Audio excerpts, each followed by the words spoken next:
Hi everyone, I'm Byron, and thanks for tuning in to WGOL. Today we're bringing attention to something that affects families everywhere, breast cancer. October is Breast Cancer Awareness Month. Now, before you tune out thinking this doesn't apply to you, stay with me, because it affects all of us. Whether you're a woman, a man, or someone supporting a loved one, knowledge really can save lives. Here are 5 facts you probably didn't know about breast cancer. Number 1, men can get breast cancer too. It's rare, but it happens.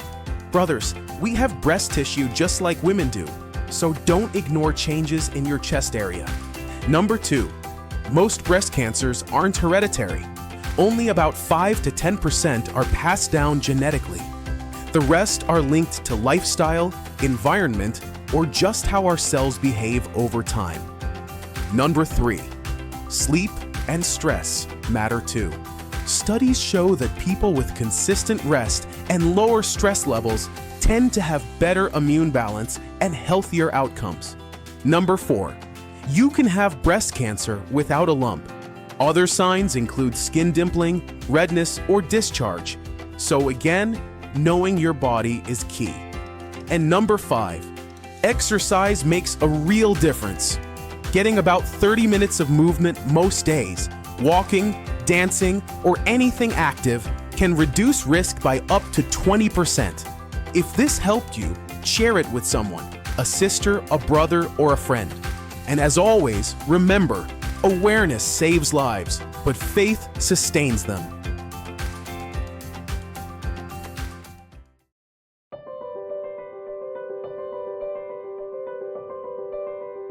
Good morning, Goler family. October is Breast Cancer Awareness Month, a time when we pause to educate, reflect, and uplift those who have been faced with this challenging journey.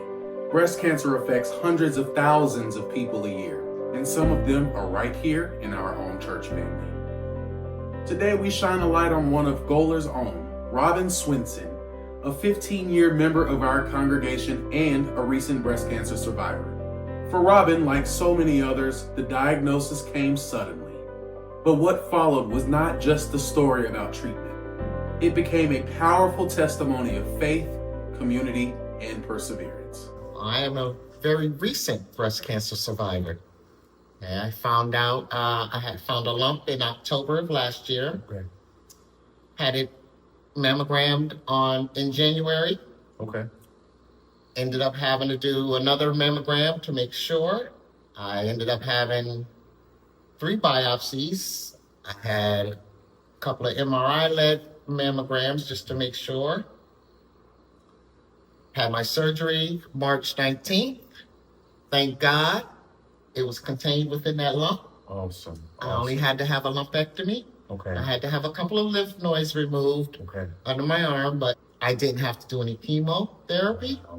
Wow. All I had to do was half of the normal radiation treatments, which was about 15 rounds. Okay. Straight through every day. Okay. I went to physical therapy while I was doing that, but Yes. I continued to come to church. Yes, you did. You know, I missed a couple of Sundays after I would have a procedure because I would be too sore, and I didn't want anyone bumping into me. Gotcha. Because they might have ended up on the altar the wrong way. So we laying it hands. it was better for me to just stay home and recoup. On May 28th of this year, Robin rang the bell, a sound that not only marked the end of her treatments, but the victory of faith over fear. Robin calls herself one of the lucky ones, having detected it early. But as we talked, I had her go back to the beginning, the moment where it all began, that instant that she first heard the word cancer. What ran through her mind? Was it fear? Was it uncertainty? Or was it something deeper? You asked me if I was concerned. Yes. Initially, no. I had one moment where I was sitting with my surgeon getting all this information, and it hit me. And I was like, wow, this is really happening. I said, but I'm not worried about it. And my motto through the whole thing, and I would even tell some of the other patients that were getting their treatment was, I've got this because God got me. I had a great support system, and I must say that. I had a great support system. Okay. Not just from church family, my close friends. Reverend Banks came out for my surgery that morning, which was out in Salisbury at the VA. Okay. It's just, I thank God, Would you say that there is a scripture or a song that was like your mantra as you were going through that process of your life? Actually, it was. I don't know if most people have heard of it, but it's by P.J. Morton. Okay. A Little Too Heavy. I would listen to that every night. I would put it on when I got in the shower. Wow. And that was my song. Wow. Do you have a word of encouragement, anything that you'd like to leave your church family with? If they don't get anything else in this interview, what's one thing you want to make sure stick? You have to keep the faith. You have to. That's the only thing that's going to get you through it. Yes. You have to keep that faith. Yes. No matter what. Nothing is promised. Good times are not promised.